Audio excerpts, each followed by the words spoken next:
Hi everyone, Dr. Nemechek here. I want to give a little overview about the treatment of cancer. I'm a big supporter of standard treatment of cancer. Don't think anything aside from that, but there's more that we can do to help people, and that's part of what we do here. And so in general, your standard approach to cancer is, so there's like chemo, people that's like colon, breast cancer, radiation is used in brain cancer, breast cancer, colon cancers, surgery, brain, breast, colon. There's hormonal. You've got estrogen and breast, testicle, and prostate cancer. So you have like estrogen blockers, testosterone blockers there, and then for really any kind of abnormal cell, there's this stuff called checkpoint inhibitors, which is immune therapy, which gets the immune system to attack these abnormal features of cancers that aren't present in normal non-cancerous cells. Well, there's an additional thing that you can do. I should add, all these things can be combined in different settings, okay? But one thing that's not talked about is metabolic therapy. And basically we're talking about how does the cancer use fuel to like energy, and how can we stop that? So basically, metabolic therapy makes it harder for cancer cells to grow just naturally. It's not like toxic, like externally toxic like all the other things are.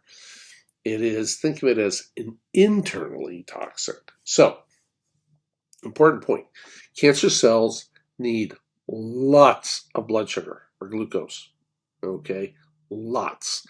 And now, our normal cells use what's called aerobic respiration to burn sugar, okay?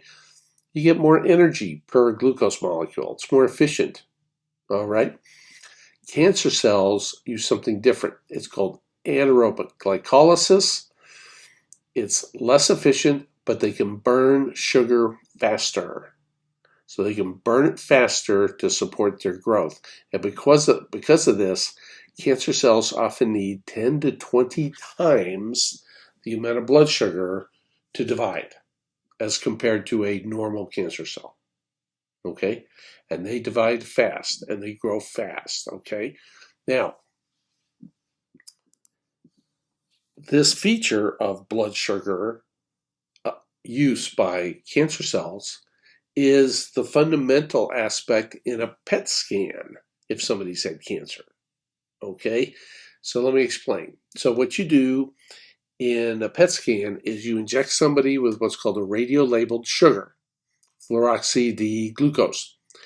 But it's basically sugar with a little molecule on there that we can detect with a scanner. You give it to them IV. The cancer cells, remember, need 10 to 20 times the amount of sugar as a non-cancerous cell. And this radio-labeled sugar just gets sucked up into the tumors and is concentrated with all these little scanners. So now it's going to light up on the scanner. And because of the concentration of sugar, it is proof that these tumors have this voracious appetite for sugar. And this is a PET scan I picked up. You see all these little dots here, and most of these dots down here, especially in the spine, those are all metastases. Those are all blobs of cancer in somebody. And now in this picture, it shows, see it here in the upper body, after 3 treatments, most of the cancer is dead already. They've got a very good response here.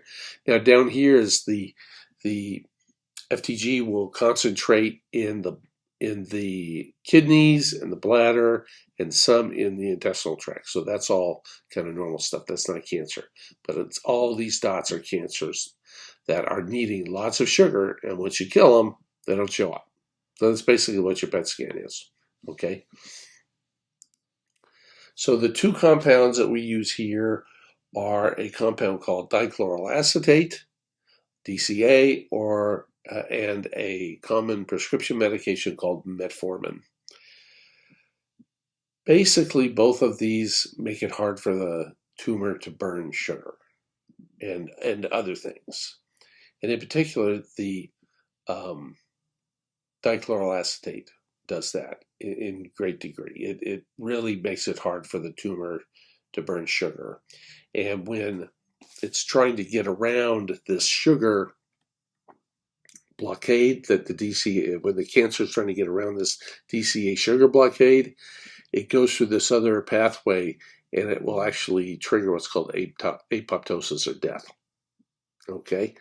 Now, tumor doesn't like this. Tumor's trying to adapt. There's a bunch of different kinds of variations of cells in that tumor, and some will then want to burn a fuel called lactate. And so that's what the metformin, really the strongest thing it does is it prevents this end run, another end run by the tumor, and makes it very hard. And so it'll worsen this kind of internal starvation that the tumors undergo and they die. Points about these drugs. As I mentioned, they limit the cancer's ability to burn sugar, as well as lactate, and potentially some other fuels. And they have a synergistic effect. The synergism means 1 + 1 = 3 instead of 1 + 1 = 2. Okay, so used together, you get this greater than anticipated effect. Your cancer is not a single blob of identical cells. They're very similar, but they can have this variability amongst them in terms of the different kind of therapies and how they can affect them and these subpopulations. And so the metformin and DCA are able to go in and affect a wide range of these varying cells in terms of how they use sugar and lactate and other fuels. Okay, these DCA and metformin have very minimal and low risk side effects.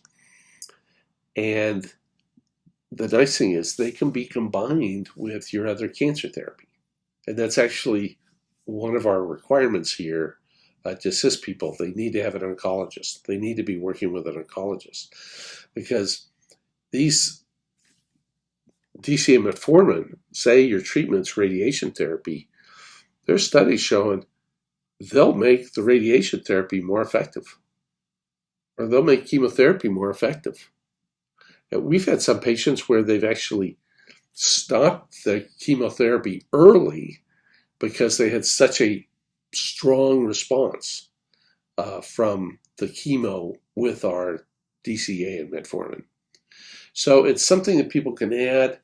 It's not a magic bullet. That's not what I'm selling here. I'm selling a little bit more science that we can graft into